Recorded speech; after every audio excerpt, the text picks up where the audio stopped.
Hello बच्चों, chapter चल रहा था अपना मैग्नेटिक इफेक्ट ऑफ करंट और मैग्नेटिक इफेक्ट ऑफ करंट में अपन लोग सामान्य बातें कर चुके हैं। वायर की वजह से जो करंट फ्लो होती है उसकी वजह से अपना मैग्नेटिक फील्ड कितना होता है, अगर वायर फाइनाइट लेंथ का होता है, इनफाइनाइट लेंथ का होता है तो क्या, और 99% जो केसेस होते हैं वो आपके केसेस बनते हैं कौन से वाले, जबकि वायर की लेंथ कैसी हो, वायर की लेंथ होती है इनफाइनाइट। आओ उन्हीं बारे में अपन लोग कुछ बातें कर रहे हैं। फिलहाल अपन लोगों ने निकाला कि दो वायर हैं, एक में I1 एम्पेयर करंट, दूसरे वायर में I2 एम्पेयर करंट फ्लो हो रही है। दोनों वायर एक दूसरे से डिस्टेंस R मेंटेन रखते हुए, है ना, पैरेलल रखे हुए हैं। और उस कंडीशन में हम लोगों ने पूछा था कि सब मैग्नेटिक फील्ड कहाँ जीरो होगा, जबकि दोनों वायर में करंट एक ही डायरेक्शन फ्लो हो रही है और जबकि अपोजिट डायरेक्शन करंट फ्लो हो रही हो। ठीक है, अब इसी बात को आगे बढ़ाते हैं और आज जो अपन बात कर रहे हैं, पता है अपन ग्राफ खींचना चाह रहे हैं। ठीक है, और ग्राफ आप इस कंडीशन में खींचेंगे और पहली कोशिश आप लोग खुद करेंगे कि अगर आपको दो वायर दे रखे हों और दोनों वायर में सेम अमाउंट की करंट फ्लो हो रही है, मतलब I एम्पियर की करंट फ्लो हो रही है, दोनों वायर एक दूसरे के पैरेलल रखे गए हैं और इस तरह से करंट फ्लो हो रही है। एक कंडीशन ये है, आप पूरे लॉस को फॉलो करेंगे साहब। अब आपको दोनों वायर पैरेलल दिए गए हैं साहब, तो वायर बनाने होते हैं जनरली हमारा ये तरीका ये रहता है कि हम इस तरह से दो वायर बनाते हैं और वो प्लेन ऑफ द पेपर में बना बैठते हैं। बट वो जो आपका एग्जामिनर उसके दिमाग में ये रहता है कि दोनों वायर जो हैं वो प्लेन ऑफ द पेपर के परपेंडिकुलर हैं, इस तरह से। अब वो इस तरह से करंट आप लोगों की तरफ आ रही है या आपसे एक साथ दूर जा रही है, मतलब इस तरह से वैल्यू है उनकी। यहाँ इसमें करंट यूँ आ रही है प्लेन ऑफ द पेपर के परपेंडिकुलर, और दूसरा वायर भी इससे डिस्टेंस R मेंटेन रखते हुए इसके पैरेलल बनाया गया है और उसमें भी करंट जो है वो यूँ आ रही है। अब आपको बहुत अच्छे से पता है कि दोनों वायर में करंट एक ही डायरेक्शन में होने की वजह से इनके बीच में मैग्नेटिक फील्ड जीरो होगा, और यहां मैग्नेटिक फील्ड कभी भी जीरो नहीं होगा क्योंकि उनकी डायरेक्शन सेम है। ऐसे ही यहां पर भी होगा। अब मैंने आपको यहां कह दिया कि आप डायरेक्शन का ध्यान रखते हुए BR कर्व खींचेंगे, यानी इस कंडीशन के लिए B और R के बीच में बनने वाला ग्राफ प्लॉट करेंगे और इसमें ध्यान रखेंगे कि यहां जो मैग्नेटिक फील्ड डाउनवर्ड होता है उसकी डायरेक्शन को आप नेगेटिव लेंगे, मतलब उसको आप नेगेटिव में बनाएंगे, और जो मैग्नेटिक फील्ड आपकी तरफ आ रहा है यानी ऊपर की तरफ है उसको आप पॉजिटिव लेंगे। बट यहां ऐसा कुछ भी नहीं होता है। जब आप ये वायर में करंट यूँ लेते हो तो ये आपका मैग्नेटिक लाइन ऑफ फोर्सेस यूँ चलती है, यूँ चलती है, यूँ मैग्नेटिक लाइन ऑफ फोर्सेस इस तरह से होंगी, और मैग्नेटिक फील्ड की डायरेक्शन जो उन पर टेंजेंट ड्रॉ कर रहे हैं उसकी डायरेक्शन में होती है इस तरह से। अब आप जब ग्राफ खींच रहे हो, मैं कह रहा हूँ आपको ग्राफ इस लाइन पे खींचना है, ये करंट की डायरेक्शन है, यूँ जा रही है, आपको इस लाइन पे ग्राफ खींचना है। तो अगर आपने वंस अगर ये डायरेक्शन पॉजिटिव ले ली है, ये वाली, तो ये डायरेक्शन आपको नेगेटिव लेनी होगी। यानी यहाँ हमारी इच्छा है कि हमने इस डायरेक्शन को अगर पॉजिटिव ले लिया होता तो इस डायरेक्शन को हम लोग पॉजिटिव लेते। आपको मैं 1 मिनट का टाइम दे रहा हूँ और 1 मिनट के अंदर आप पहली कोशिश आप करें, इनका आप BR कर्व बनाएं, फिर आप इसका BR कर्व बनाएं। यहाँ कोई आपके पास में स्पेशली कोई इंस्ट्रक्शन नहीं है कि इस डायरेक्शन वाले मैग्नेटिक फील्ड को आपको पॉजिटिव लेना है, इसको नेगेटिव लेना है, बट यहाँ इंस्ट्रक्शन होते हैं साफ साफ कि जो मैग्नेटिक फील्ड डाउनवर्ड होगा, जो कि प्लेन ऑफ द पेपर के डाउनवर्ड अंदर की तरफ होगा, उसको आपको नेगेटिव लेना है, और जो अपवर्ड होगा उसको आपको पॉजिटिव लेना है। इसमें आपकी फिक्स डायग्राम बनेगा, बट इसमें कैसा भी बन सकता है। ठीक है, तो इसको बनाएं, फिर अपन इसको बनाएंगे। आओ जी, मैं आपको बताता हूँ। अगर आपने ऐसा बनाया है तो आप अपनी पीठ थपथपा सकते हैं। ठीक है, अब देखो क्वेश्चन क्या है, इसको अपन एक बार हटा देते हैं, इसको बनाते हैं। आप इनको बहुत ढंग से बना पाए, गलती ना हो, इसके लिए आप यूं बना लें इनको, ये, और मान लो कि ये यूं है। अब अगर मुझे इस वायर का बनाना है तो ये वाला मैग्नेटिक फील्ड डाउनवर्ड है और ये जो डाउनवर्ड है इसकी डायरेक्शन नेगेटिव आ रही है, और करंट बिल्कुल सेम दी गई है, तो ठीक मिडवे में बिल्कुल बीचों बीच में मैग्नेटिक फील्ड जीरो हो जाएगा। इसके यहाँ पर मैग्नेटिक फील्ड, इस जगह मैग्नेटिक फील्ड इस वायर की वजह से डाउनवर्ड है, समझ में आ रही है बात। और इस इलाके में इसकी वजह से जो मैग्नेटिक फील्ड है वो अपवर्ड है। अपवर्ड को हम लोग ऐसे बता रहे हैं और इसकी वजह से यहाँ डाउनवर्ड है, इसको इस तरह से बता रहे हैं। मतलब यहाँ से जैसे जैसे डिस्टेंस बढ़ेगी, डाउनवर्ड मैग्नेटिक फील्ड जो है उसकी वैल्यू कम हो जाएगी, और इसमें भी इस वायर की वजह से मैग्नेटिक फील्ड अपवर्ड है, बट इससे जैसे जैसे डिस्टेंस बढ़ेगी इसकी वैल्यू भी कम होगी। यहाँ इस जगह पर दोनों एक दूसरे के, मतलब इस सब जगह पर, इन पर, इन पर, इन पर, इन पर, इन पर, बट हम तो कोई एक ही लाइन लेंगे ना, हम तो यहाँ से चलेंगे यूँ, यूँ जाएंगे यूँ, तो यहाँ पर डाउनवर्ड है, डाउनवर्ड, डाउनवर्ड, डाउनवर्ड, यहाँ आपका मैग्नेटिक फील्ड जीरो हो गया। और इसके बाद में अगर आप यहाँ देखोगे तो यहाँ upward upward upward upward upward upward, यहाँ दोनों इक्वल और अपोजिट डायरेक्शन होने की वजह से जीरो हो गया। मतलब आपका ग्राफ कैसे बनेगा, तो ग्राफ आपका इसका इन्वर्सली था तो ये यूँ गया साहब, ये यूँ गया, इसके आगे ये यूँ, ये आपका मैग्नेटिक फील्ड जीरो हो गया। यानी ये तो अपने इन दोनों के बीच वाले इलाके में खींचा। अब यहाँ देखिए इस वाले वायर के उधर की तरफ डाउनवर्ड है, डाउनवर्ड है मतलब ये मैग्नेटिक फील्ड ऐसे जाएगा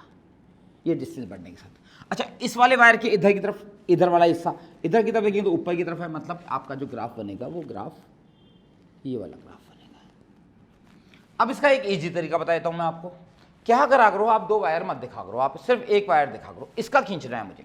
इस वाले वायर में करंट यूँ जा रही है, इसका आपको ग्राफ खींचना है, डाउनवर्ड डाउनवर्ड, ये गया साहब। इस वाले वायर के इधर की तरफ ये गया साहब, ये बन गया। ऐसा कैसा इस वाले वायर के लिए बनाओ, ये एक वायर की आप होप करेंगे एक वायर यूँ अलग से रखा हुआ है, इस वाले वायर के कारण यहाँ डाउनवर्ड मतलब ये गया साहब, इधर की तरफ अपवर्ड मतलब ये गया साहब। अब इन दोनों को उठा के आप ज्वाइन कर दें, यूँ ज्वाइन करेंगे तो इंडिविजुअल एक वायर का बनाकर फिर आप दोनों वायर को मिला दें तो आपकी कंडीशन बन जाएगी। अब जब मैंने ये कंडीशन आपको सिखा दी, अब मैं आपसे चाहता हूं कि इसी कंडीशन में आप बनाएं, ये करंट और ये करंट दोनों में करंट सेम डायरेक्शन में है, समझना आप मेरी बात को। अब आप इसमें बोले सर इसमें इसमें अंतर क्या है, कोई अंतर नहीं है, यही ग्राफ बनेगा बट एक और तरीके से भी बना सकता हूं मैं इसको, ग्राफ ऐसा ही बनेगा। अंतर देखेंगे दोनों में, यहां ये चीज अगर प्लेन ऑफ द पेपर में वायर थे तो आपको एक चीज के लिए आप बाउंड हो कि आपको इस मैग्नेटिक फील्ड को डाउनवर्ड लेना होगा, मतलब ये वाला नेगेटिव लेना पड़ेगा और ये वाला पॉजिटिव लेना पड़ेगा। मतलब इसका जो ग्राफ खींचोगे इस वाले वायर का, तो ये जो इसकी डाउनवर्ड वाली डायरेक्शन है उसको आपको यो बनाना पड़ेगा और इधर की तरफ अपवर्ड वाले को, मतलब नीचे की तरफ वाला मैग्नेटिक फील्ड को हमें नेगेटिव बनाना पड़ेगा, या हम लोग फिक्स है। बट जब इस तरह का होता है तो मैग्नेटिक लाइन ऑफ फोर्सेस यो चलती है, यो इस तरह से, और इस लाइन पे चलना है हमें, तो यहाँ ये मैग्नेटिक फील्ड, फिर ये मैग्नेटिक फील्ड, फिर उसके बाद ये वाला मैग्नेटिक फील्ड, और यहाँ जो मैग्नेटिक फील्ड की डायरेक्शन है वो ये है। अगर आपने इस डायरेक्शन को पॉजिटिव कहा है तो ये डायरेक्शन आपको नेगेटिव कहनी होगी, ठीक है। अब आप यहाँ जब जाओगे इस वाले वायर के लिए तो ये आपका मैग्नेटिक फील्ड, यहाँ थोड़ा सा दूर गए, थोड़ा कम हो गया, और दूर जाओगे और कम हो जाएगा। बट यहाँ जब आप देखोगे तो ये वाली डायरेक्शन, ये वाली डायरेक्शन और ये वाली डायरेक्शन, ये।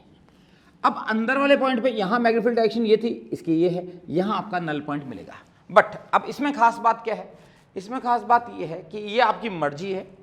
कि आप इस डायरेक्शन को पॉजिटिव लेते हो तो ये डायरेक्शन भी पॉजिटिव रखनी पड़ेगी आपको। ये डायरेक्शन अगर आपने नेगेटिव ले ली तो ये आपकी पॉजिटिव हो गई। मतलब एक बार आपने एक डायरेक्शन को पॉजिटिव मान लिया तो एक डायरेक्शन आपकी नेगेटिव होगी। मतलब मैं आपको इस डायरेक्शन को पॉजिटिव मानते हुए, इस डायरेक्शन को पॉजिटिव मानते हुए ग्राफ खींचूंगा। मैंने ग्राफ खींचने का तरीका बताया था आपको कैसा, ये इससे जैसे जैसे दूर जाऊंगा इस डायरेक्शन को पॉजिटिव मानूंगा और वो उसकी वैल्यू को मैं कम करूंगा, ये बात को समझिए। और तो इस वाले वायर के इधर की तरफ जो आपका मैग्नेटिक फील्ड का ग्राफ होगा वो ये बनेगा। ऐसे ही इस वाले वायर की वजह से बनाऊंगा मैं आपको, तो ये वाली डायरेक्शन को मैं पॉजिटिव बोल चुका हूँ, यानी इसको मैं पॉजिटिव बोल चुका हूँ, पर डिस्टेंस के साथ में कम हो रही है। और ये वाली डायरेक्शन को मैं, इधर वाली डायरेक्शन को मुझे नेगेटिव बोलना पड़ेगा, ये वाली को, तो ये यूँ बनेगा। अगर मैं इन दोनों ग्राफ को मिला देता हूँ तो ये दोनों ग्राफ जब मिलेंगे तो कैसे बनेंगे, ये यूँ आया साहब और यहाँ ये गया और यहाँ ये इधर से आया, ये कंडीशन बनेगी। इस वाले ग्राफ की पोजीशन ये बनेगी। इसका बिल्कुल उल्टा है, बट आप समझें इस कंडीशन में यही सही है ऐसा कह देना गलत है। इस कंडीशन में, इस कंडीशन में ये भी सही है और ये भी सही है। किसी बच्चे ने मान लिया कि मैं इस डायरेक्शन को नेगेटिव लूंगा तो उसका ग्राफ ये बनेगा। अब और किसी ने कह दिया बोले साहब मैं जो है ना, मैं इस डायरेक्शन को पॉजिटिव लूंगा, इस वाली को, तो इसको अगर आप पॉजिटिव ले रहे हो, इसको अगर आप नेगेटिव ले रहे हो तो आपका ग्राफ ये बनेगा। और अगर उस डायरेक्शन को आपने पॉजिटिव लिया है, उस डायरेक्शन को अगर आपने पॉजिटिव लिया है और इस डायरेक्शन को अगर आपको नेगेटिव ले रहे हो तो ग्राफ आपका ये बनेगा। मतलब कहने का ये है कि अगर आपको जो दो वायर एक दूसरे के पैरेलल दे रखे हैं, अगर उनकी पोजीशन नहीं दे रखी है कि वो कैसे हैं, प्लेन ऑफ द पेपर में है तो जनरली वैसे तो कोई बच्चा अगर वायर बनाएगा तो तुम भी सोचो तुम कहाँ बनाओगे, प्लेन ऑफ द पेपर में बनाओगे, बट उसके एग्जामिनर के दिमाग में प्लेन ऑफ द पेपर नहीं है। उस एग्जामिनर के दिमाग में प्लेन के जो आपका प्लेन ऑफ द पेपर है उसके परपेंडिकुलर वायर ऐसे रखे हुए हैं साहब, करंट यूँ जा रही है तुम लोगों की तरफ। अब उसका ग्राफ तो उसके दिमाग में जो सोच है वो मेरी सोच से मिले कोई ज़रूरी नहीं है, उस जगह आपका आंसर ये भी सही है और ये भी सही है। बट अगर आपको ये कह दिया गया है कि प्लेन ऑफ द पेपर में है आपके, यानी दोनों वायर्स आपके जो है वो प्लेन ऑफ द पेपर के अंदर रखे हुए हैं, सेम करंट सेम अमाउंट की सेम डायरेक्शन में फ्लो हो रही है, तब ग्राफ आपका केवल यही सही होगा। और यही क्यों सही होगा? डाउनवर्ड मैग्नेटिक फील्ड को आप लोग लेंगे नेगेटिव, अपवर्ड मैग्नेटिक फील्ड को आप लोग लेंगे पॉजिटिव। और मेरी बात को ध्यान से सुनना, यहाँ पर मैग्नेटिक फील्ड जीरो होता है, तो आप कैसे बनाएंगे इस ग्राफ को? इस ग्राफ को बनाते वक्त आप बहुत सावधानी रखें और इस चीज़ को बहुत ढंग से करें कि यहाँ से मैं इस लाइन पे चल रहा हूँ, यहाँ थोड़ा ज़्यादा था, यहाँ और कम हो गया, यहाँ और कम हो गया, यहाँ और कम हो गया, बट इसका ग्राफ जो बनाऊंगा वो मैं कभी भी ग्राफ ऐसा नहीं बना सकता, क्योंकि एक ही वायर नहीं है। और एक वायर में भी ऐसा बनाना गलत है, क्योंकि इसके इधर की तरफ जो आपका मैग्नेटिक फील्ड डाउनवर्ड है, इधर की तरफ आपका मैग्नेटिक फील्ड अपवर्ड है, और अपवर्ड मैग्नेटिक फील्ड को आप पॉजिटिव होगी तो इसका सही ग्राफ जो होगा, इस वाले वायर का सही ग्राफ जो होगा वो ये नहीं हो सकता। इसका सही ग्राफ कौन सा होगा? यहाँ वाला नेगेटिव में जाएगा बी का, यहाँ बी लिया जा रहा है, यहाँ बी लिया जाता है, यहाँ आपका आर लिया जा रहा है, आर नेगेटिव लिया जा रहा है, तो यहाँ जो ग्राफ होगा वो इधर की तरफ का ये वाला और इधर की तरफ का ये वाला, ये ग्राफ जाएगा आपका सही। ठीक है, और इन क्वेश्चन को करने का सबसे बेस्ट तरीका ये होता है कि आप एक एक वायर लें, एक एक वायर लेकर आप जो दो दो वायर दे रखे हैं उनको एक एक वायर लेवें और एक एक वायर लेकर पहले अलग अलग बनाएं और फिर उनको जाकर मिलाएं, तो जो चीज़ बनेगी वो सामने आएगी। फिलहाल देखिएगा एक क्वेश्चन और दे रहा हूँ मैं आपको, फिर आप इन क्वेश्चन को घर पे ज़रूर से प्रैक्टिस करना, और प्रैक्टिस कैसे करनी है इसका मैं आपको तरीका बता देता हूँ। तरीका ये रहा आपके पास में, अगर प्लेन ऑफ द पेपर में आपके पास में ये वायर ऐसे रखा हुआ, इसमें करंट यूँ जा रही है। अब कोई आदमी आपसे पूछे कि साहब बी आर कर्व खींचो, अरे तो दोस्त यहाँ मैग्नेटिक फील्ड डाउनवर्ड है यार, तो ये डाउनवर्ड है, यहाँ से यूँ नीचे जा रहा है, तो यहाँ पर ये यूँ बनेगा और यहाँ ये यूँ वाला बनेगा, इस तरफ अपवर्ड जाएगा आपका मैग्नेटिक फील्ड, तो यहाँ इस तरह का बनेगा। लेकिन अगर मान लो आपके पास में करंट यहाँ ऊपर जा रही है यूँ, अब भाई आपको इस लाइन पे चलना है, मतलब इस पॉइंट से यूँ दूर जाना है, तो ये आपका मैग्नेटिक लाइन ऑफ फोर्सेस इस तरह से जा रही है, यहाँ पर और कम हो जाएगी। अब अगर आपने इस डायरेक्शन को पॉजिटिव मान ली तो ये डायरेक्शन आपकी ऑटोमेटिकली आपकी नेगेटिव हो जाएगी मेरे भाई।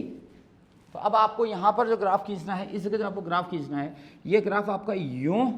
और यूँ भी बन सकता है, बट आपको जरूरी है कि यार मैं इस डायरेक्शन को पॉजिटिव मानूँ,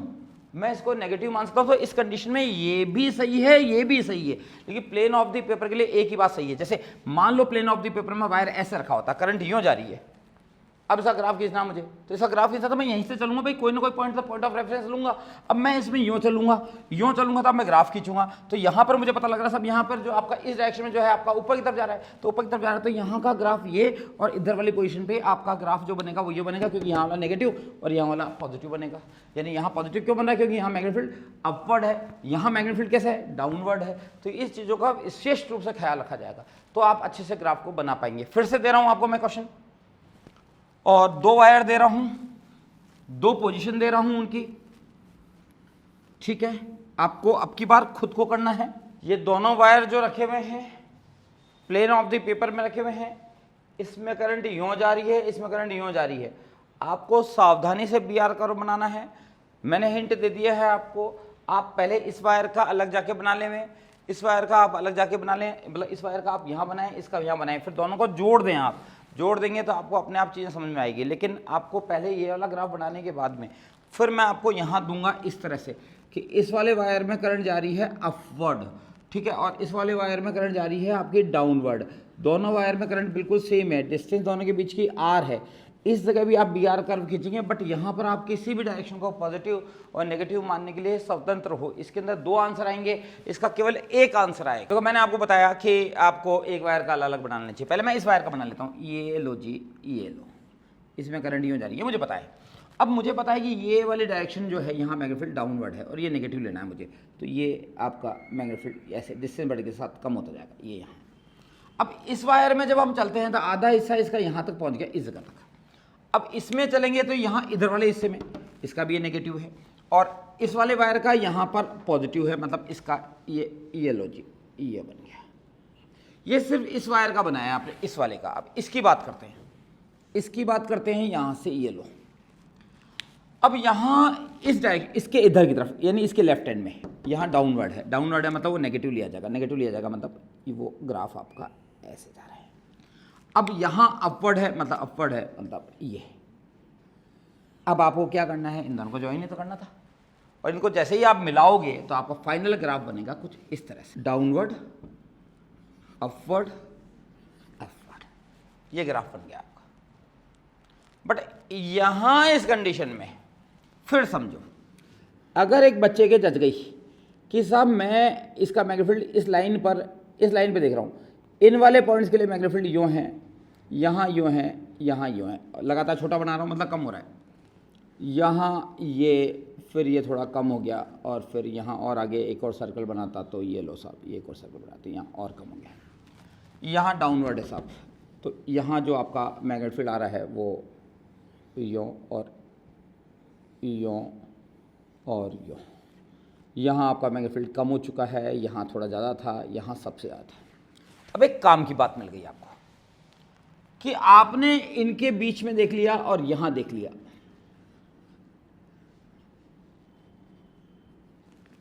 अब आप क्या चाहते हो, आपने कहा सर है ना हम इस डायरेक्शन को पॉजिटिव लेंगे, तो भाई इस डायरेक्शन को नेगेटिव बनाना पड़ेगा। अब हम अलग अलग वायर की बना देते हैं, कौन सी डायरेक्शन को पॉजिटिव लेना है वो आपने सोच लिया कि सर हम उस डायरेक्शन को पॉजिटिव लेंगे, और ये करंट इस वायर में यूँ जा रही थी आप लोगों की तरफ, ये इस वाले वायर में आप लोगों से दूर जा रही है अंदर की तरफ। अब आपने मुझे कह दिया बोले सर है ना हम इस डायरेक्शन में आपकी करंट ले रहे हैं, इधर अंदर जा रही है, और ये डायरेक्शन को जो मैग्नेटिक फील्ड डायरेक्शन है इसको हम लोग इस लाइन पर पॉजिटिव लेंगे। पॉजिटिव लेंगे मतलब इसके पास वाले पॉइंट पर मैग्नेटिक फील्ड काफ़ी ज़्यादा है, दूर जाओगे लगातार कम होगा, ये आपने इसको पॉजिटिव कहा है। अब आपकी यहाँ इस वाले पॉइंट पर ये पॉजिटिव हो गया तो ये नेगेटिव बन गया, तो यहाँ ये बन गया।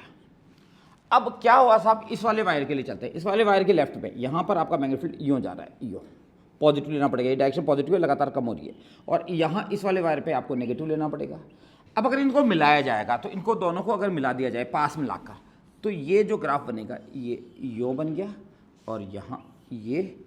और यहाँ ये सिंपल। अब ये जो ग्राफ बना, ये ग्राफ एक आदमी ने इस डायरेक्शन को पॉजिटिव लिया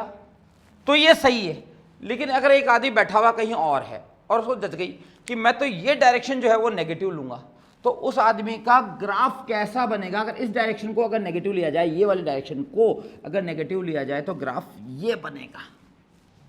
अब इसके दो आंसर पॉसिबल है, तो इसका आंसर ये भी सही है और ये भी सही है, बट इस वाले वायर का केवल एक ही सही है ये। तो बातों को आप समझे, कई बार एग्जामिनर हमारे को जब क्वेश्चन पूछता है तो वो उसके नज़र में सिर्फ एक ही बात होती है कि सब दो वायर थे एक दूसरे के पैरेलल रखे हुए, उनमें आई एम्पीयर करंट फ्लो रही है, दोनों के बीच डिस्टेंस आर है, उनके बीच का बी आर कर्व कैसा होगा, जबकि दोनों में करंट की डायरेक्शन सेम है और जबकि उनके करंट की डायरेक्शन अपोजिट है।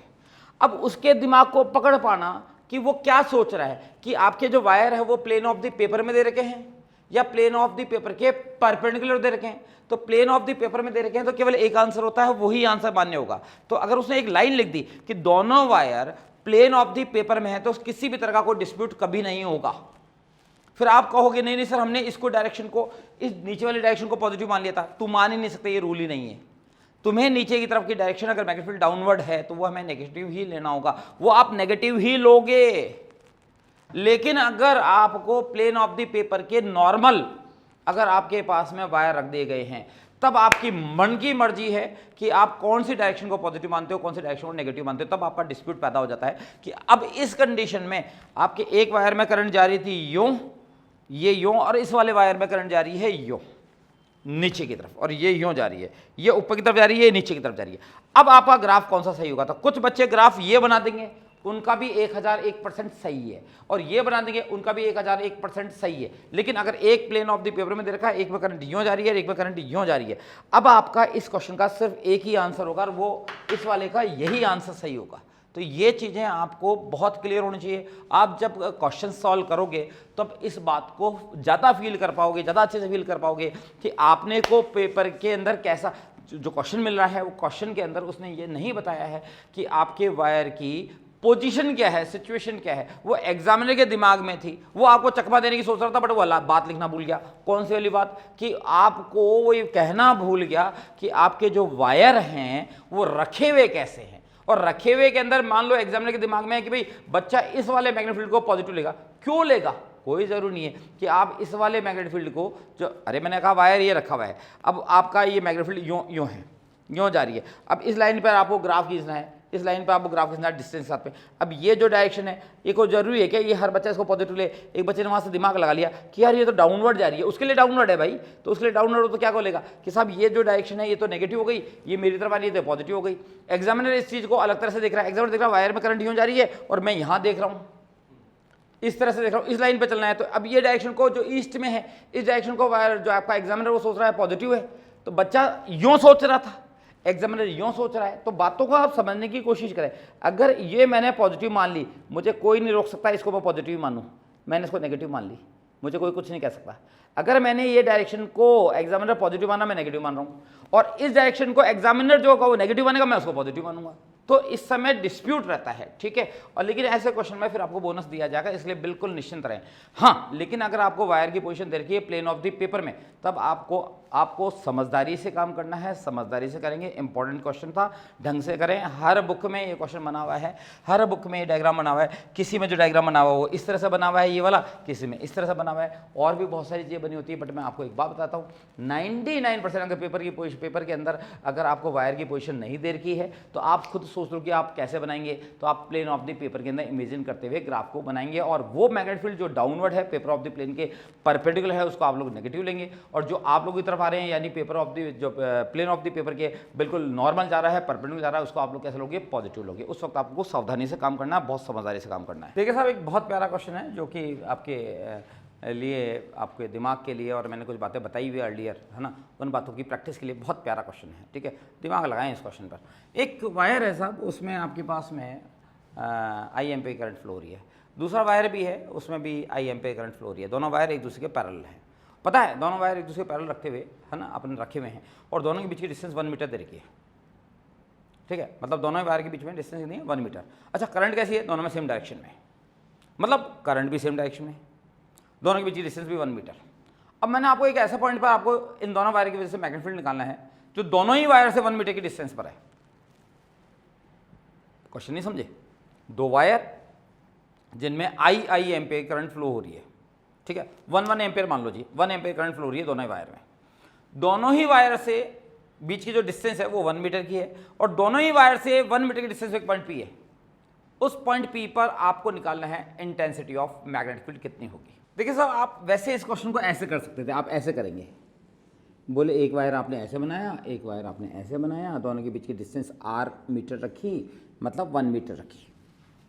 ये रखी, और दोनों ही वायर से r डिस्टेंस पर दिया था मैंने, इससे भी r इससे भी r। तो आपने क्या करते थे, बचपन में करते थे ना कि एक पॉइंट P होता था, एक पॉइंट Q होता था, इस पॉइंट से आपके पास में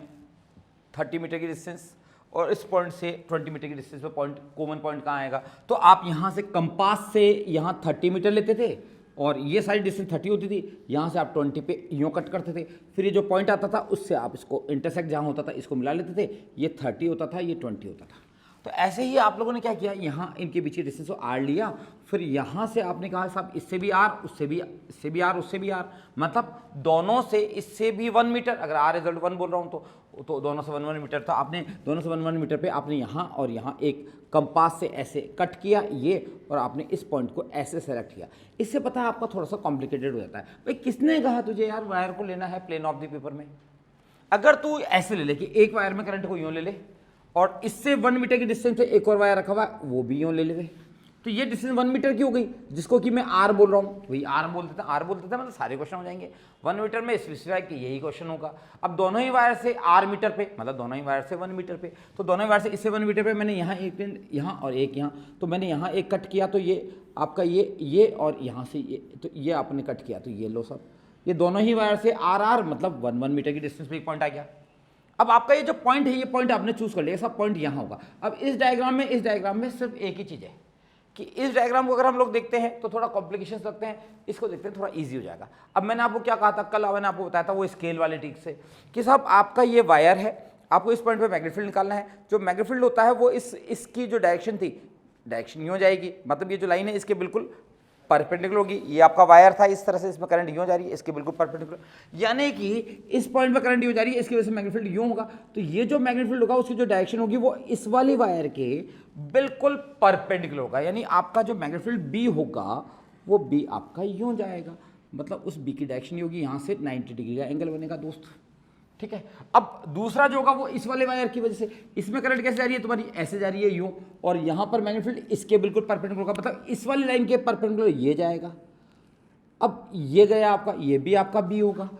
ठीक है, अपन इन जनरल बात कर रहे हैं बी, वैसे तो मैंने कह दिया था 1 एम्पीयर करंट जा रही है, बट मैं बोलता हूँ आई एम्पीयर करंट जा रही है ना। दोनों वायर के बीच में जो डिस्टेंस है वो आपके पास में आर मीटर है, दोनों वायर से आर मीटर की डिस्टेंस एक पॉइंट पी है, वहाँ आपको मैग्नेटिक फील्ड निकालना है। तो अब आपके पास में यहाँ ये एक तरह से कैसा बन गया भाई, ये आपके पास में एक इक्विलेटरल ट्रायंगल बन गया। इक्विलेटरल ट्रायंगल में ये एंगल आपका कितना दोस्त है, 60 डिग्री का, ये कितना है आपका 60 डिग्री का, और ये भी कितना है आपका 60 डिग्री का। अब ये 60, ये 60, ये 60, ये पूरा कितना है 90, तो ये वाला एंगल कितना हो जाएगा आपका 30 डिग्री। अच्छा, यहाँ से यहाँ तक का, यहाँ से यहाँ तक का पूरा एंगल कितना है 90 डिग्री, तो ये दोनों के बीच में एंगल बन जाएगा 60 डिग्री। अब दो इक्वल मैग्नेटिक फील्ड, ठीक है, और कितने डिग्री पर काम कर रहे हैं 60 डिग्री पर, तो इसका आंसर होगा B is equal to B dash equal to √3 of B, और B dash equal to √3 of B mu naught I upon of 2 pi R। अब आपको I मैंने 1 एम्पेयर दिया था, R आपको मैंने 1 मीटर दिया, वैल्यू पुट कर दो, आपका आंसर आ गया। मतलब आपको कल बताया गया था कि यहां पर ये जो वायर होता है, ये वायर की लेंथ है साहब, आपको इस पॉइंट पे मैग्नेटिक फील्ड निकालना है, तो आपको सीधा इस पॉइंट से ज्वाइन करना है। अब इसमें करंट यूं जा रही है, तो मैग्नेटिक फील्ड की डायरेक्शन ये गई ये। अब अगर इसमें मान लो करंट यूं होती, तो ये करंट यूं है, आपको इस पॉइंट पे मैग्नेटिक फील्ड निकालना है, तो आप इसको सीधा ज्वाइन करो। अब यहाँ पर मैग्नेटिक फील्ड की डायरेक्शन ये हो गई, ये पता लग गई, तो आप सीधा इसको जो आर को जो आपने बनाया है, जिस पॉइंट पर आप खड़े हो उसके बिल्कुल परपेंडिकुलर आप यूं खींचते हैं। तो इन क्वेश्चन को करने का फंडा मैं आपको कल को ही बता चुका हूँ। अब मैं आपको एक और क्वेश्चन दे रहा हूँ जो आपको कंपेयरली बहुत आसान लगेगा और आप बहुत जल्दी से इस क्वेश्चन कर देंगे। अगला क्वेश्चन मेरा ये है कि साहब आपके पास में 2 वायर हैं, ठीक है, दोनों वायर जो हैं वो एक दूसरे से R मीटर की डिस्टेंस पे रखे हुए हैं। ठीक है, दोनों वायर में I एम्पीयर करंट फ्लो हो रही है, बट कंडीशन क्या है, एक वायर में जो करंट फ्लो हो रही है उसकी डायरेक्शन अगर आपको ली गई है कि भाई वो डायरेक्शन ये है, तो दूसरे वायर के अंदर जो करंट फ्लो हो रही है उसकी अपोजिट डायरेक्शन फ्लो हो रही है। मतलब दोनों वायर में आपकी जो करंट है वो अपोजिट डायरेक्शन फ्लो हो रही है और दोनों वायर एक दूसरे से R मीटर की डिस्टेंस पे रखे हुए हैं। अब दोनों ही वायर से R मीटर की डिस्टेंस एक पॉइंट P चूज करो और उस पॉइंट P पर मैग्नेटिक फील्ड कितना होगा, इसको आप फटाफट निकाल दो, इसको आप बहुत आसानी से कर पाएंगे। ठीक है, देखिए साहब, एक बार आप यहां बना लें, इसमें करंट ये इस डायरेक्शन में जा रही है ऊपर की तरफ, मतलब तुम लोगों की तरफ आ रही है। इस क्वेश्चन में क्या दिया गया था, दोनों वायर में करंट जो है वो अपोजिट डायरेक्शन में जा रही है। लो साहब ये बनाते हैं, दोनों के बीच डिस्टेंस R बनाते हैं। अब दोनों ही वायर से कितने डिस्टेंस पे दोस्त, दोनों वायर से R डिस्टेंस पे, मतलब इससे भी R इससे भी R, तो अपने ये कंपास से अपने कट मारा तो ये और ये पहुंच गया साहब, ये हमारा पॉइंट पहुंच गया, इससे भी R तुमसे भी R।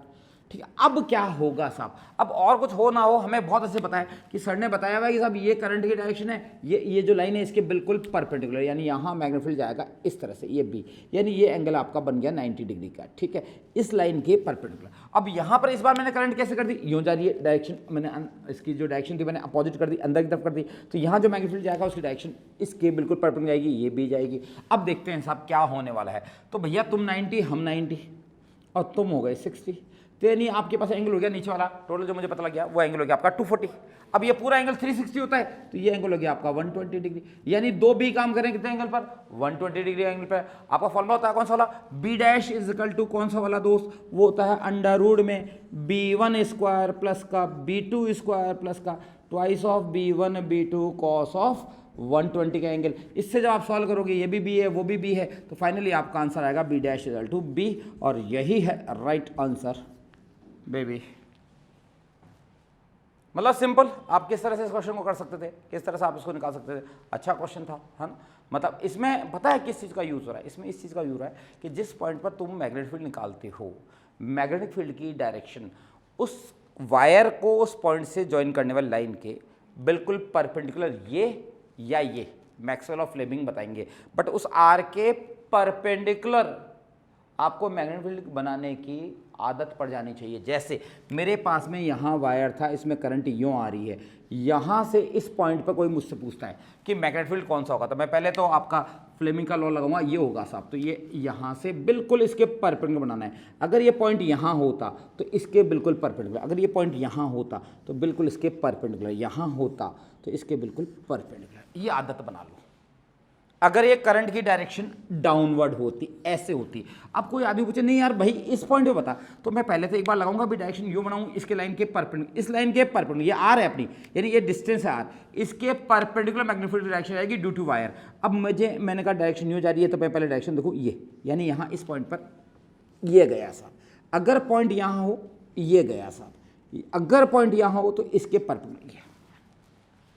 ये इसकी आदत जिस दिन आ जाएगी हमारे काम बहुत आसान हो जाएंगे। ठीक है, आओ जी फिर से क्वेश्चन देखिए साहब, एक बहुत प्यारा क्वेश्चन है ना, करिएगा मजा आएगा। क्वेश्चन ये है कि आपके पास में एक वायर है, उसमें करंट फ्लो हो रही है आपकी I1 एम्पीयर की और डाउनवर्ड। एक और वायर है, उसमें करंट फ्लो हो रही है अपवर्ड। दोनों वायर के बीच की डिस्टेंस जो है वो 2 मीटर गिवन है। अब मैंने क्या दिया आपको, एक ऐसा पॉइंट दिया, ठीक है, जो कि एक वायर से वो पॉइंट है 1.2 मीटर की डिस्टेंस पर, और एक वायर से वो पॉइंट है 1.6, मतलब इससे 1.2 है, इससे 1.6 है। तो आपका इससे 1.2, आपने वही कंपास लिया, आपने आर्क काटा, तो वो पॉइंट यहाँ से 1.2 पे यहाँ पहुँचा, और इससे 1.6 यहाँ पहुँचा, यानी ये आपका 1.2 मीटर, ये यहाँ से पहुँचा आपका 1.6 मीटर। ठीक है, अब आपसे मैं पूछ रहा हूं इस पॉइंट P पर मैग्नेटिक फील्ड कितना होगा। तो देखिए साहब, इसकी वजह से आपका मैग्नेटिक फील्ड जो होगा उसकी डायरेक्शन ये जाएगी, और इसकी वजह से जो मैग्नेटिक फील्ड होगा वो उसकी डायरेक्शन ये होगी, यानी उसका ऊपर इस लाइन के बिल्कुल परपेंडिकुलर ये जाएगी, यानी कि यहाँ पर जो होगा वो दोनों एक दूसरे के ये परपेंडिकुलर हो चुके हैं, एंगल 90 डिग्री बन चुका है। और 90 डिग्री बन चुका है, इसका श्योर है कि ये 90 डिग्री है, क्योंकि आप 1.2 का होल स्क्वायर करें प्लस का 1.6 का होल स्क्वायर करें इक्वल टू आपका 2 का होल स्क्वायर आएगा, मतलब 1.2 12 मान लो इसको 144, ये आपका 16 256, और ये आपका 2 400, मतलब आपका पाइथागोरस लगाओगे तो आपको क्लियर हो जाएगा। मतलब यहाँ अगर इसकी वजह से मैग्नेटिक फील्ड अगर B1 होता इस वाले वायर की वजह से, और इस वाले वायर की वजह से B2 होता, तो उनके बीच में angle theta equal to 90 degree हमें पता है, यानी टोटल ऑफ B जो होता वो होता आपका under the root of B1 square plus का B2 स्क्वायर प्लस का twice of B1 B2 cos of 90, वो वैसे ही हट गया, यानी आपका B इक्वल टू सिर्फ ये बचा। B1 की वैल्यू आप बहुत आराम से निकाल सकते हो, B2 की वैल्यू आप बहुत आराम से निकाल सकते हो। ठीक है, आप इस क्वेश्चन को इस तरह से कर सकते थे बड़े आराम से। आपको इस क्वेश्चन में पता है आपकी जो बत्ती है वो जल नहीं चाहिए थी। आपको क्या दिया गया था, एक वायर से 1.2, दूसरे वायर से 1.6 मीटर की डिस्टेंस पर एक पॉइंट P है। आप इसको इनके बीच में कैसे ढूंढ रहे हो, ये तो डिस्टेंस 2 मीटर, क्या 1.2 और 1.6 को ऐड करोगे तो क्या आपके पास में इनके बीच की डिस्टेंस ये आएगी? नहीं साहब, आप इस क्वेश्चन को इस तरह से सोचेंगे तो आपको पता लगेगा। इसमें एक हिंट है कि आपके पास जो डिस्टेंस है वो डिस्टेंस एक 1.2 दी गई है, एक 1.6 दी गई है, और एक के बीच की जो डिस्टेंस है वो आपको 2 मीटर दी गई है। तो आपको पाइथागोरस से करके इसको देखोगे तो आपको क्लियर होगा, और इसका फाइनल आंसर आएगा B equal to under root में B1 स्क्वायर प्लस का B2 स्क्वायर। ठीक है, देखिए साहब, आपके पास एक स्लैब है, ये स्लैब इसकी विड्थ मैंने B दे दी है, और इस स्लैब में मैंने I एम्पीयर करंट यूं फ्लो कर दिया यूं, और यहां से ए डिस्टेंस एक पॉइंट P है। आपको इस पॉइंट P पर ड्यू टू दैट करंट आपको मैग्नेटिक फील्ड बताना है कितना है। अब ये कैसे करेंगे, तो सोचो अगर मैं सीख की जो झाड़ू होती है उसकी बहुत सारी वो जो उसके जो तिनके होते हैं वो एक के पास में एक के पास में एक के पास में एक के पास में जमा दूं तो ये स्लैब तैयार हो जाएगी। मतलब ये जो बनी हुई है ये बहुत सारे पतले पतले से वायर से बनी हुई है। ठीक है, ऐसे बहुत सारे पतले पतले वायर से बन के बना हुआ है। ये क्वेश्चन बिल्कुल इक्वल है उस क्वेश्चन के जबकि आपने शुरुआत में किया था इलेक्ट्रोस्टैटिक्स में, ग्रेविटेशन में भी किया था कि आपके पास एक रॉड थी, उस पर लेंथ उसकी L थी, उस पर चार्ज Q था, यहाँ से D डिस्टेंस पे एक पॉइंट P था, वहाँ आपको intensity of electric field, intensity of gravity field निकालना था। बिल्कुल सेम क्वेश्चन मैंने रिपीट मारा है ना, और ये आपके साथ बहुत सारी स्लैब्स हैं यहाँ पर। अब आप इस क्वेश्चन को कैसे निपटाएंगे वो समझो भैया, कैसे निपटाएंगे। भाई देखो, B विड्थ में करंट जा रही है I एम्पेयर की, तो यूनिट में कितनी जाएगी साहब, I अपॉन ऑफ B। तो कोई यहाँ पर जो आपका एक वायर बन रहा है यहाँ पर, उसकी विड्थ मैं मान लेता हूँ ये dx है, मतलब ये जो वायर है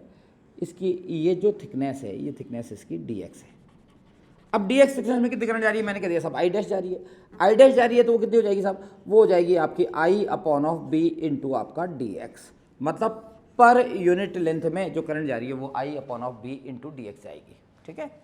अब मैंने कहा साहब ये जो आपने स्मॉल सा पार्ट लिया, इसकी वजह से ये डिस्टेंस यहाँ से आप मान लें x है, इस x डिस्टेंस पर क्योंकि एक वायर की तरफ बिहेव कर रहा है, यहाँ पर मैग्नेटिक फील्ड कितना होगा, dB होगा। dB क्या होगा, वो होगा आपका म्यू नॉट इंटू आपका ये वाली करंट आप लोग I डैश कह रहे हो तो I डैश मान लेते हैं upon of 2 pi of x। लगे हाथ आप dB के अंदर आपकी वैल्यू निकाल लें, I डैश की वैल्यू आप लोगों ने निकाली है mu naught of I upon of आपका 2 पाई b ऑफ आपका ये x तो था ही और ये आपका dx। मैंने कुछ नहीं किया, मैंने इस I डैश की वैल्यू रख दी I upon b into dx। ठीक है साहब, ये जो छोटा सा पार्ट था इसकी वजह से मैग्नेटिक फील्ड ये था, तो पूरी इसके पास में, पूरे उसके पास में, पूरी स्लैब के पास में जो आपका करंट थी उसकी वजह से मैग्नेटिक फील्ड कितना होगा। तो ये स्लैब बनी कैसी है, ऐसे बहुत सारे जो पैरेलल वायर रखे हुए थे उनकी वजह से। तो आपका टोटल बी क्या होगा साहब, टोटल बी होगा आपका सबका dB। अब पहला वायर जो था वो कितने डिस्टेंस पे था, पहला वायर यहाँ से a डिस्टेंस पे था, लास्ट वाला वायर कितने डिस्टेंस जाएगा,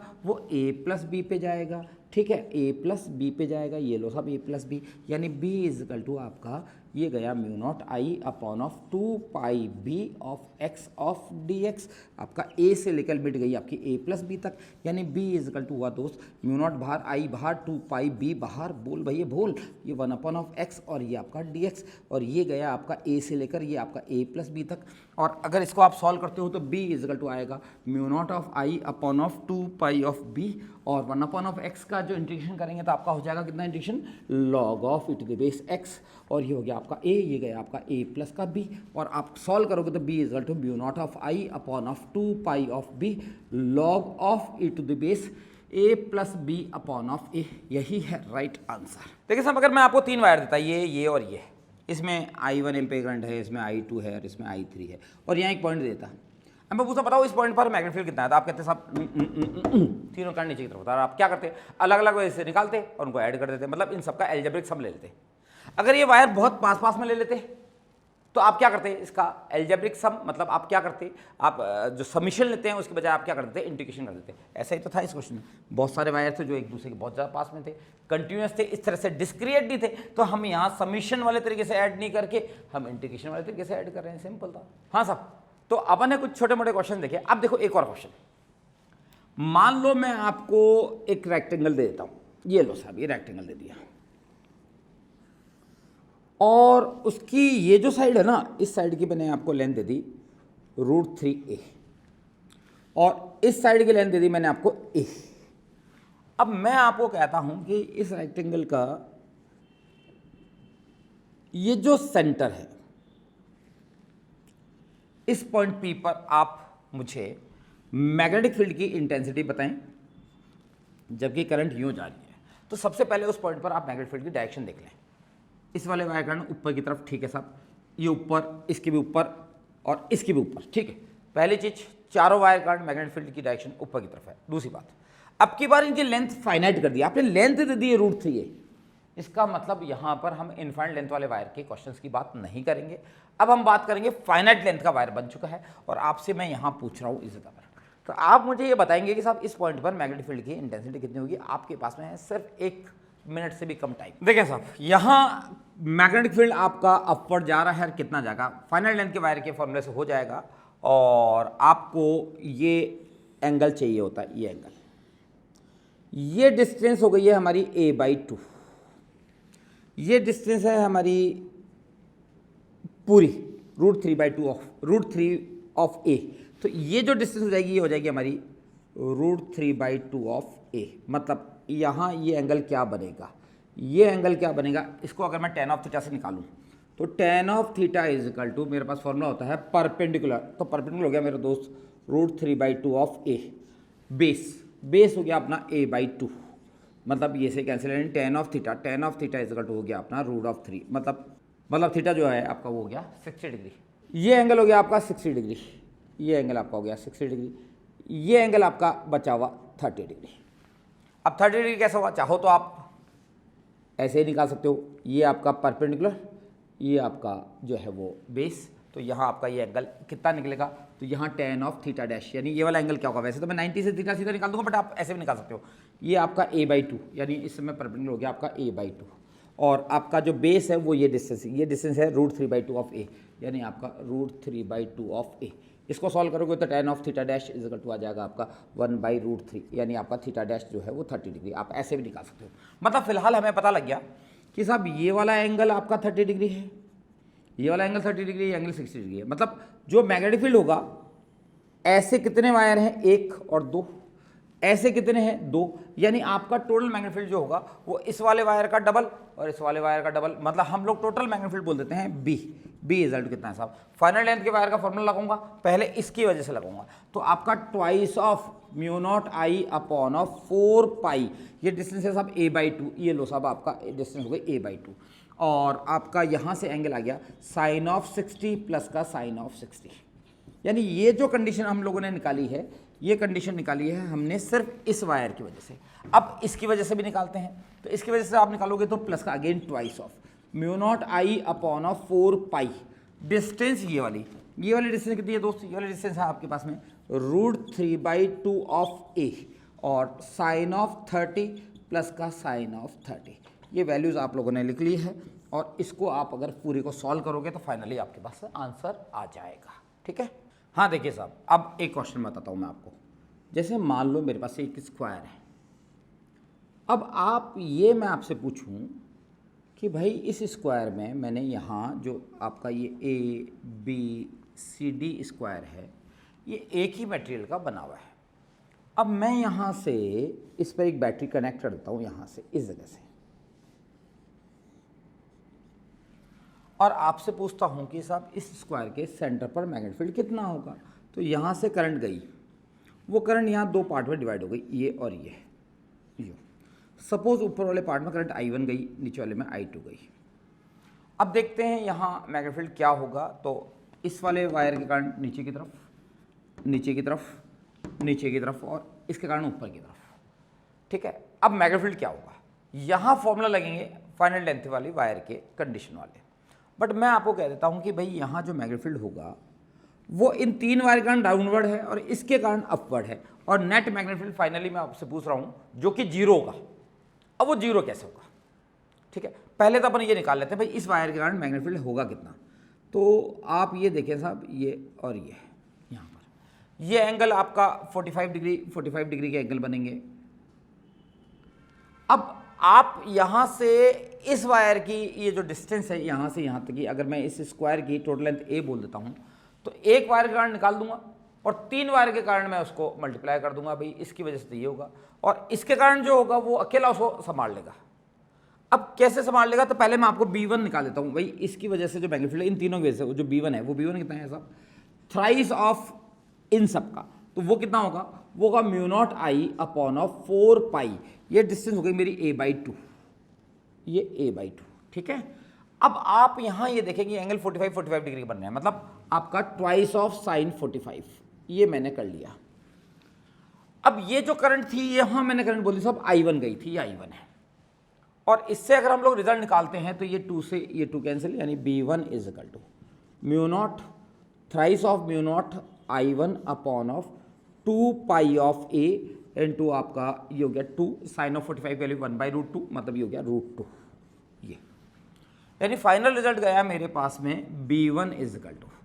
thrice of μ0 I1 upon of √2 of pi a। ये मैग्नेटिक फील्ड है इन तीनों वायर्स की वजह से। अब इसकी वजह से कितना है, अब इसमें कितना है साहब वो देखना है मुझे। तो इसके अंदर करंट I2 थी, इसको मैं B2 कह देता हूँ, वो हो गया आपका μ0I upon of 4 pi, distance इसकी भी a/2 है, और आपका एंगल साइन 45 ही है, तो आपका ट्वाइस ऑफ साइन 45 को सॉल्व करेंगे तो आपका आएगा √2, यानी आपका √2, ये से कैंसिल, यानी B2 जो हुआ दोस्त वो हुआ μ0 of I2 upon of 2 pi a, और फाइनल हो गया ये आपका √2,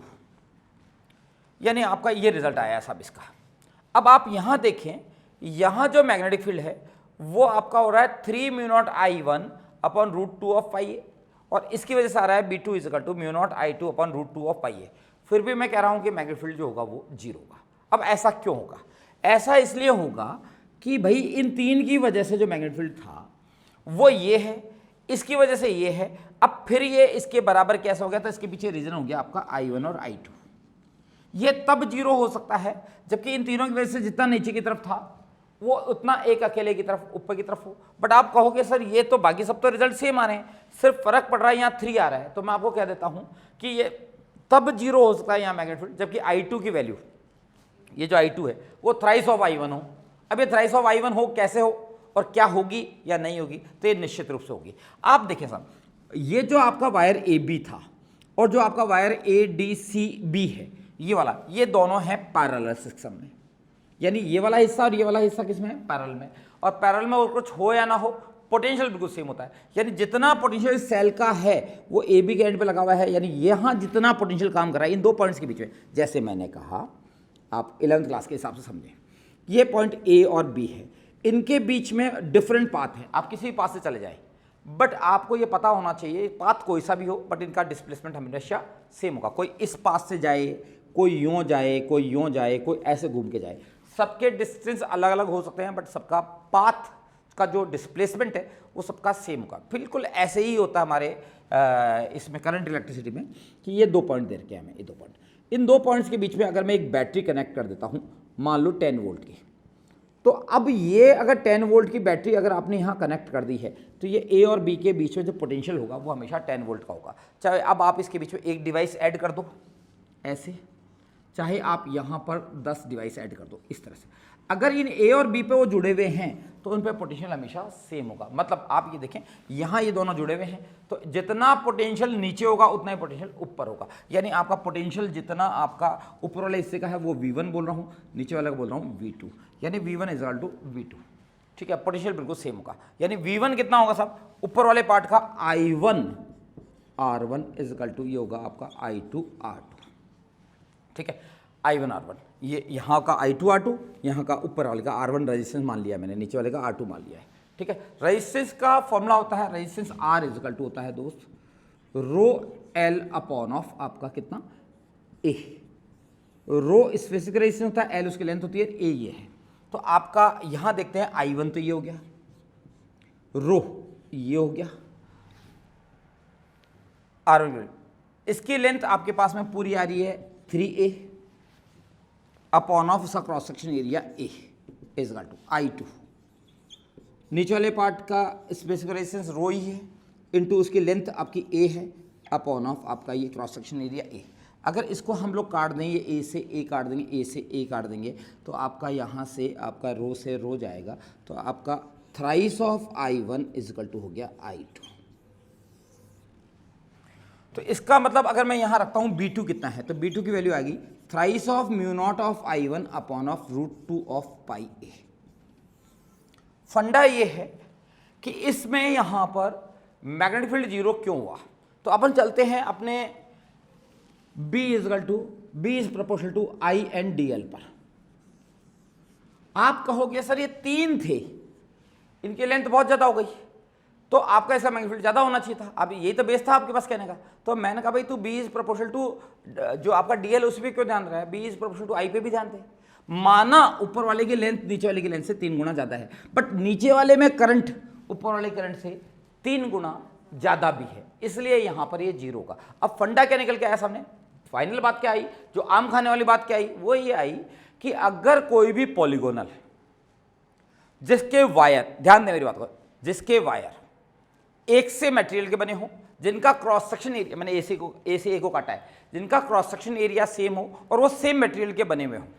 तो ऐसी कंडीशन में अगर करंट ऐसे किसी पॉलीगोनल में एक कॉर्नर से एंटर करके किसी और कॉर्नर से बाहर निकलती है तो सेंटर पर मैग्नेटिक फील्ड हमेशा जीरो होगा। वापस सुने, अगर कोई ऐसा पॉलीगोनल जिसके जो वायर जो बने हुए हैं उनका सबका मटेरियल एक ही हो, यानी एक ही मटेरियल के बने हो कॉपर के, उनका क्रॉस सेक्शन एरिया अगर सेम रखा जाए और ऐसे किसी पॉलीगोनल जो आपका हेक्सागोनल हो सकता है, पेंटागोनल हो सकता है, ऑक्टागोनल हो सकता है, आपका ट्राइंगल हो सकता है, आपका स्क्वायर हो सकता है, ऐसे में करंट अगर एक कॉर्नर में एंटर करके किसी दूसरे कॉर्नर से बाहर निकलती है तो ऐसे किसी भी तरह के पॉलीगोनल के सेंटर पर मैग्नेटिक फील्ड हमेशा जीरो होगा। फंडा क्या होता है जीरो करने का, वो जीरो करने का ये होता है कि भैया एक की लेंथ बड़ी हो गई, ठीक है, तो दूसरे एक की लेंथ बड़ी हो गई तो दूसरे के क्या बड़ी हो जाएगी, उसके अंदर करंट बड़ी हो जाती है। तो ये इसका फंडा होता है और सेंटर पर मैग्नेटिक फील्ड जीरो होता है। मतलब तेरे काम की बात ये है कि एक कॉर्नर से करंट घुसकर किसी दूसरे कॉर्नर से अगर करंट बाहर निकलती हो तो सेंटर पर मैग्नेटिक फील्ड हमेशा जीरो होगा। यानी एक कॉर्नर से घुसकर किसी दूसरे कॉर्नर से बाहर निकले, जैसे मैंने कहा आपको, मान लो इसी स्क्वायर में करंट, मान लो साहब एक मैंने कहा यहाँ पर इस कॉर्नर से करंट घुसी और उस कॉर्नर से बाहर निकले, आप स्ट्रेट फॉरवर्ड बोलते कि सेंटर पर मैग्नेटिक फील्ड जीरो होगा। अब क्यों जीरो होगा साहब, वो देखो आप कि यहाँ आपका जितनी लेंथ इस पार्ट की है, यानी जितना रेजिस्टेंस यहाँ है उतना रेजिस्टेंस यहाँ है, यानी यहाँ पर अगर मैं एक बैटरी जोड़ दूँ इस जगह पर यहाँ से, तो ये जो नीचे वाले दोनों वायर हैं और ऊपर वाले जो दोनों वायर हैं वो किससे जुड़े हुए हैं, एक ही दो पॉइंट्स के बीच में जुड़े हुए हैं, यहाँ और यहाँ। तो जितना पोटेंशियल यहाँ है उतना ही पोटेंशियल डिफरेंस वहाँ पर भी है, यानी V1 is equal to V2, मतलब I1 R1 is equal to I2 R2। अब की बार I1 R1 हो गया रो इंटू लेंथ हो गई कितनी, ट्वाइस ऑफ A, ये A और ये A upon of cross section area A is equal to I2 into rho into आपके पास इस बार भी लेंथ ट्वाइस ऑफ A आ गई, यहाँ पर ये भी A थी और ये भी A हो गई, तो आपके पास में ये A से A आपका यहाँ उड़ा, ये रो से रो उड़ा, ये 2 से 2 उड़ा, ये A से A गया, यानी I1 is equal to I2। यहाँ तो सब कुछ ही सेम हो गया, यानी यहाँ ये वाला जो वायर है इसमें जो करंट जारी है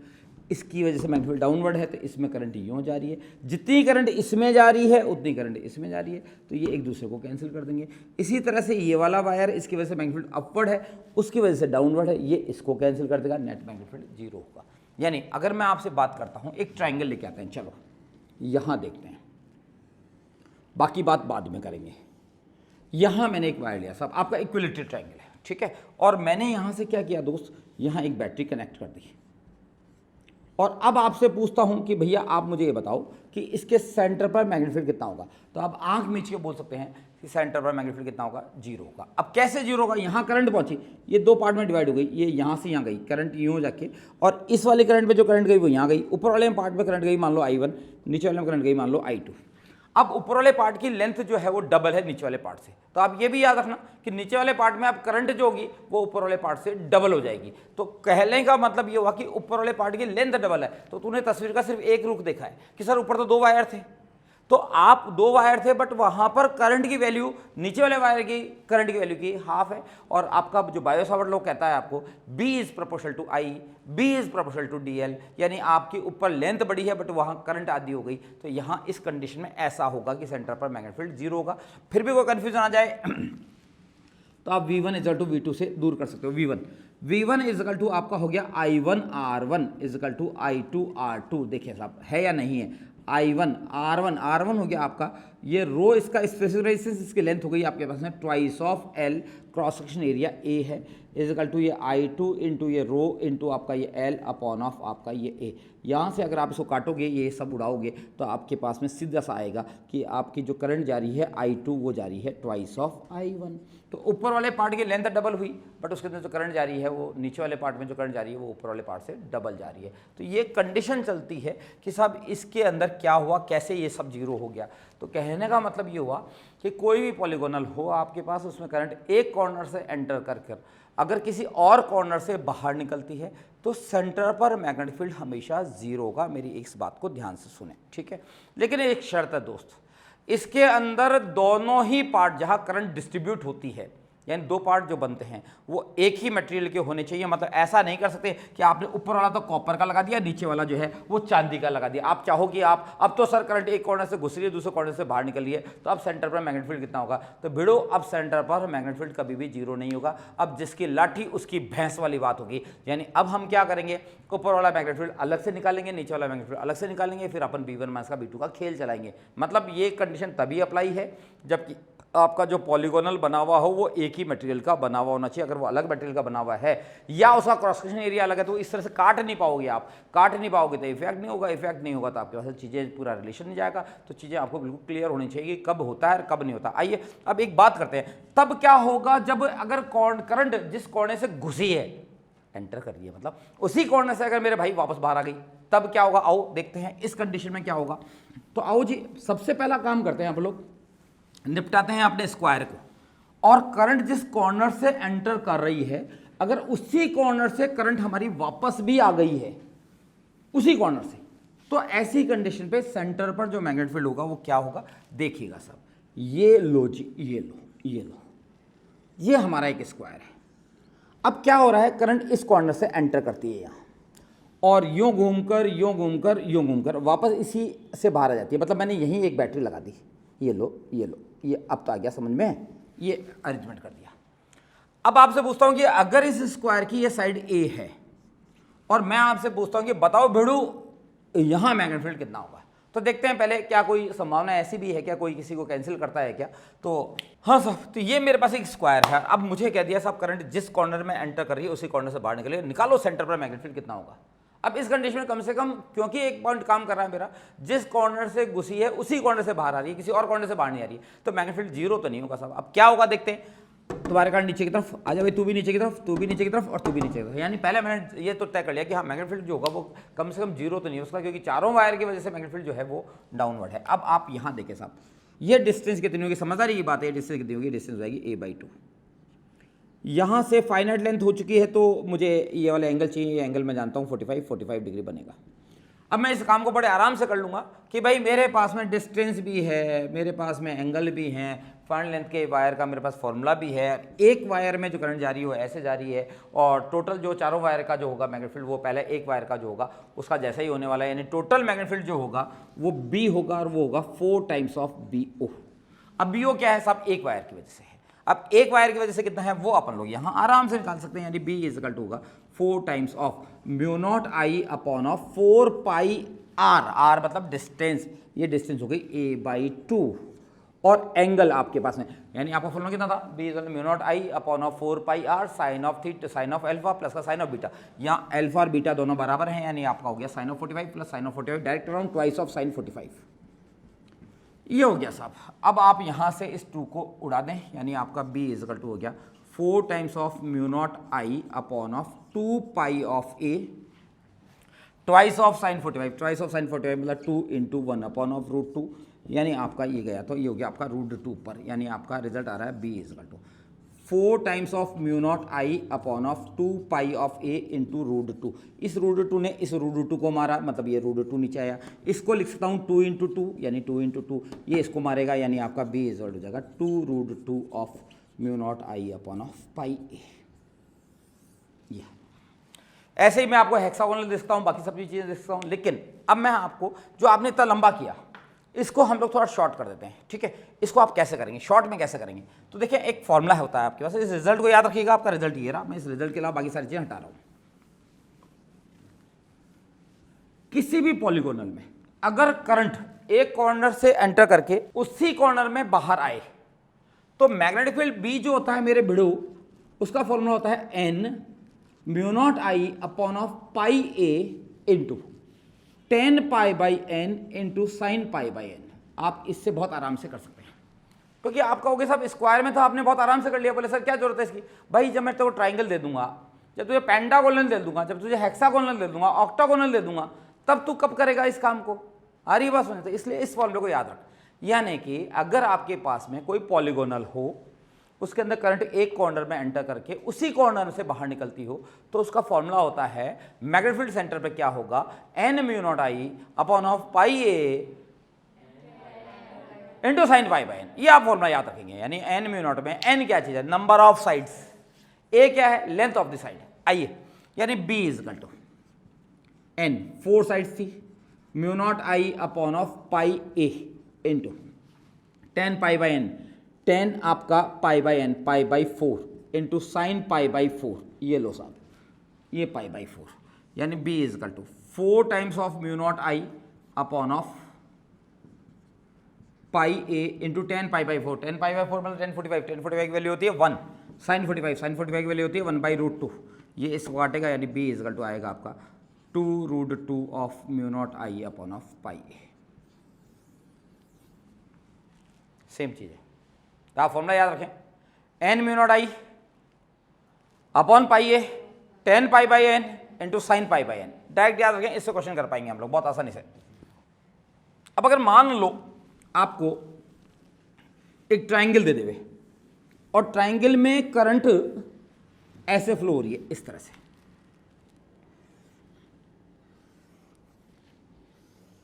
यहां से करंट गई सा, ये गई और ये गई और करंट यूं आ गई। अब सेंटर पर मैग्नेटिक फील्ड कितना होगा ये पूछे, तो आप बी इज बड़े आराम से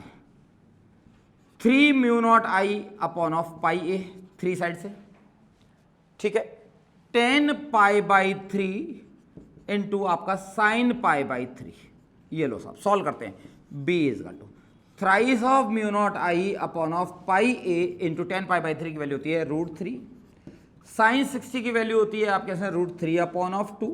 मतलब आपके पास हो गया √3 हो गया आपका 3 यानी हो गया 9, यानी 9/2, 9/2 मतलब 4.5, यानी फाइनल आंसर आ गया B is to 4.5 of mu naught I upon of pi A. आप ऐसे बड़े आराम से इस काम को कर सकते हैं। अगर आपके पास एक हेक्सागोनल होता, भाई ये हेक्सागोनल है, देखिए ये लो जी, ये आपके पास एक हेक्सागोनल बना दिया मैंने, यहाँ और यहाँ और ये लो साहब, ये हेक्सागोनल बना दिया। करंट यूँ जा रही है, यूँ जा रही है, यूँ, और जिस कॉर्नर से करंट एंटर कर रही थी उसी कॉर्नर से करंट बाहर भी आ गई। Length of the side is a, given है। अब आपसे पूछता है कि साहब मैग्नेटिक फील्ड कितना होगा, तो भाई यहाँ मैग्नेटिक फील्ड के लिए मैं क्या करूँगा, 6 म्यू नॉट आई, क्योंकि 6 साइड से, upon of pi A, 10 pi by 6 और साइन पाई बाई 6, इसको अपन सॉल्व कर देते हैं। सॉल्व करेंगे तो अपने रिजल्ट आएगा B is equal to 6 mu naught I upon of pi A, 1030 की वैल्यू 1/√3, साइन 30 की वैल्यू 1/2। यहां से आप इसको सॉल्व कर लेंगे, सॉल्व करेंगे आपका आंसर होगा। मतलब कोई ऐसा पॉलीगोनल जिसके अंदर आपके पास n साइड हो, आप ये फॉर्मूला लगाइए। अब इसके अंदर एक बात होती है, कई बार पता है वो क्या करता है, आपको लेंथ ऑफ द साइड नहीं देता है, और आपको कोई पॉलीगोनल है उसके अंदर वो यहां से ये डिस्टेंस दे देगा, ये वाली, कि उसकी साइड के मिड पॉइंट से यहां तक ये डिस्टेंस x है, ये डिस्टेंस x दे देगा आपको, और लेंथ ऑफ द साइड नहीं दी उसने। तो अब ये क्वेश्चन मेरा कैसे चेंज होगा, ये फॉर्मूला कैसे चेंज होगा, यानी इसका दूसरा रूप कैसे बनेगा, तो मैं आपको पहले भी बता चुका हूं, कोई इलेक्ट्रोस्टैटिक्स में भी मैंने आपको बताया था कि कोई सा भी ऐसा पॉलीगोनल जिसके ज्योमेट्रिकल सेंटर से उसके साइड के मिड पॉइंट की डिस्टेंस निकालनी हो, तो वो कैसे निकालेंगे आप लोग, वो ऐसे निकालेंगे। सपोज करो डिस्टेंस x है, x इज इक्वल टू, आप लोग कैसे लिखेंगे साहब, वो जो साइड थी, साइड की लेंथ आपके पास में a/2 of 10 pi by n,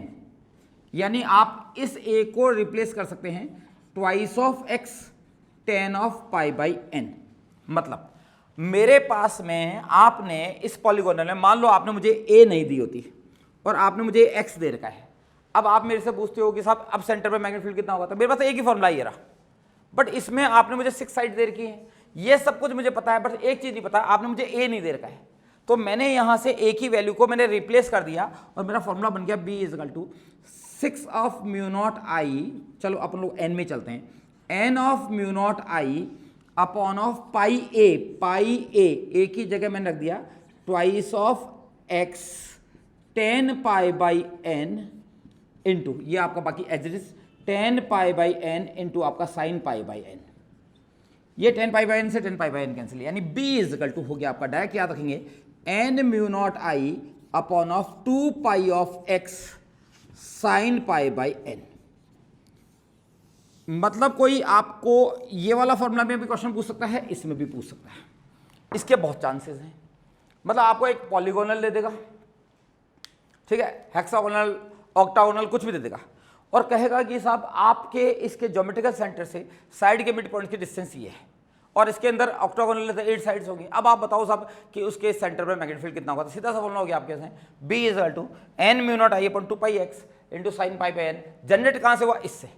but आपको ये पता होना चाहिए यहाँ a क्या होती है, लेंथ ऑफ द साइड है, और इस लेंथ ऑफ द साइड को मैंने कहाँ से, x से कैसे रिप्लेस किया, x क्या चीज़ है, उसके ज्योमेट्रिकल सेंटर से साइड के मिड पॉइंट की डिस्टेंस है। यानी ये फॉर्मूला याद होना चाहिए, ये याद होना चाहिए, और याद होने के बाद में सबसे बड़ी चीज़ है आप इसको अपने टाइम पर काम में ले पाएं। किसी भी चीज़ की वैल्यू तभी है दोस्त जब वक्त पड़ने पे वो चीज़ आपको काम आए, वक्त पड़ने पे वो चीज़ आपको याद आए, ठीक है, और आप उस चीज़ को अच्छे से यूज़ कर पाएँ। तो ये तो सब आपके पास है मैग्नेटिक इफेक्ट ऑफ करंट के अंदर वायर के कुछ केसेस, अभी वायर के अंदर कुछ अच्छे एग्जाम्पल्स, कुछ अच्छे क्वेश्चन और बचे हुए हैं, वो अपन अगले लेक्चर में देखेंगे। तब तक आप इसको पढ़िएगा, है ना, इसको बहुत अच्छे से देखिएगा, बहुत इंपॉर्टेंट चैप्टर है, ठीक है। फिजिक्स के अंदर, फिजिक्स स्पेशली 12th क्लास की फिजिक्स के अंदर अगर हम बात करें तो ये जो चैप्टर है कनेक्टेड चैप्टर है, magnetism, magnetic effect of current और EMI, इनका एक दूसरे के साथ में बहुत अच्छा रिलेशन है और ये दोनों तीनों मजबूत होने चाहिए। ऑल द बेस्ट, अच्छे से करिएगा इसको।